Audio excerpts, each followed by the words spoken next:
Дорогі українці, дорогі українки, сьогодні рівно 4 роки, як Путін бере Київ за 3 дні. Այսօր լրանում է ուղիղ 4-րդ տարին այն օրից, երբ Պուտինը 3 օրում պետք է գրավեր Կիևը։ Այսպես է Վլադիմիր Զելենսկին սկսել Ուկրաինա-Ռուսաստանի լայնամասշտաբ ներխուժման 4-րդ տարելիցին նվիրված ուղերձը։ Ուկրաինայի նախագահը նշել է, որ սա շատ բան է ասում այն մասին, թե ինչպես է Ուկրաինան հերոսաբար պայքարել այս տարիներին, եւ հենց այդ պայքարի շնորհիվ Ռուսաստանի նախագահին չի հաջողվել հասնել իր նպատակներին։ Згадуючи початок вторгнення і дивлячись на Մենք ունենք բոլոր իրավունքներն ասելու, մենք պաշտպանեցինք մեր անկախությունը, մենք չկորցրինք մեր պետականությունը, Պուտինը չհասավ իր նպատակներին, նա չկոտրեց ուկրաինացի ժողովրդին, չհաղթեց այս պատերազմում, մենք պահպանեցինք Ուկրաինան եւ ամեն ինչ կանենք խաղաղության եւ արդարության հասնելու համար։ зробимо все, щоб здобути мир і щоб була справедливість. Արդեն 5-րդ տարին ռուսական ագրեսիային դիմադրող երկրի առաջնորդը նշել է, թե շատ կուզեր, որ Միացյալ Նահանգների նախագահն այցելեր Ուկրաինա եւ անձամբ տեսներ ամեն ինչ։ І я дуже хочу одного дня прийти сюди з президентом США. Միայն Ուկրաինա գալով եւ մեր կյանքն ու պայքարը մեր ժողովրդին տեսնելով եւ այս ահռելի ցավը զգալով կարելի է հասկանալ, թե ինչ է իրականում նշանակում այս պատերազմը, ասել է նա։ Financial Times-ին տված հարցազրույցում Զելենսկին ասել է, որ չի վստահում Ռուսաստանին եւ չի կարծում, որ ուկրաինական զորքի դուրսբերումը ամբողջ Դոնբասից, ինչպես պահանջում է Ռուսաստանը, բավարար կլինի երկարատև խաղաղության համար։ Ռուսաստանը մնում է Ռուսաստան եւ դուք գիտեք, որ նրանց չի կարելի վստահել, նշել է Զելենսկին եւ կրկնել. Ուկրաինայի համար ամենակարևորն անվտանգության միջազգային երաշխիքներն են։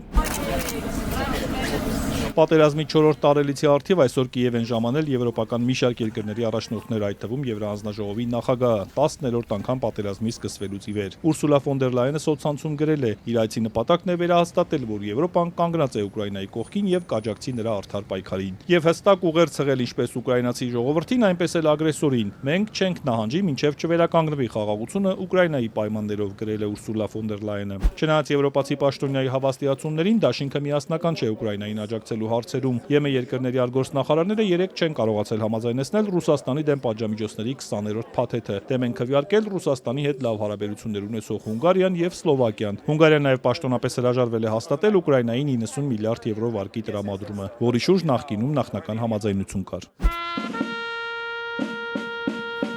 Ռուսական ագրեսիայի 4-րդ տարելիցի առթիվ Լվովի գերեզմանատանը ուկրաինացիները հարգանքի տուրք են մատուցել պատերազմում զոհվածների հիշատակին։ Вірю і все, вірю, ну не знаю, вірю. Հավատում եմ, որ ոչինչ ապարդյուն չէր, մեր ազգի երիտասարդ սերունդը ապարդյուն չընկավ, նրանք ընկան Ուկրաինայի համար, որը մերը կլինի, ճշմարտությունը մեր կողմը կլինի եւ ամեն ինչ կլինի այնպես, ինչպես նախկինում На էր։ нашій стороні правда,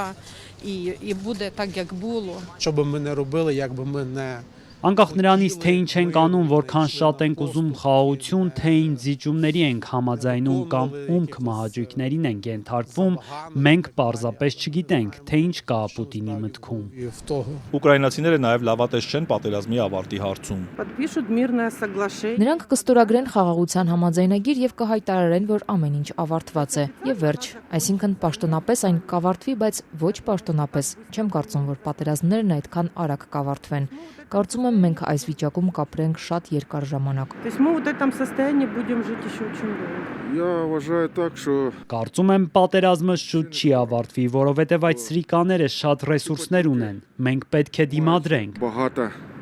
ресурсів. Ռուսաստանն ու Ուկրաինան այսօր շարունակել են հարվածել միմյանց Զապորոժիայում ռուսական հարվածներից վիրավորվել է 5 մարդ։ Ռուսական կողմը հայտնել է, որ եւս 1 մնակավայր է վերցրել։ Բելգորոդում ուկրաինական հարվածներից տուժել է 3 մարդ։ Վաշինգտոնում գործող ռազմավարական եւ միջազգային հետազոտությունների կենտրոնի տվյալներով հակամարտության ընթացքում մոտ 1.200.000 ռուս եւ մոտ 600.000 ուկրաինացի զինվորական է զոհվել, վիրավորվել կամ անհետ կորել։ Կենտրոնի կանխատեսմամբ ընդհանուր կորուստներն այս գարնանը կարող են հասնել 2 միլիոնի։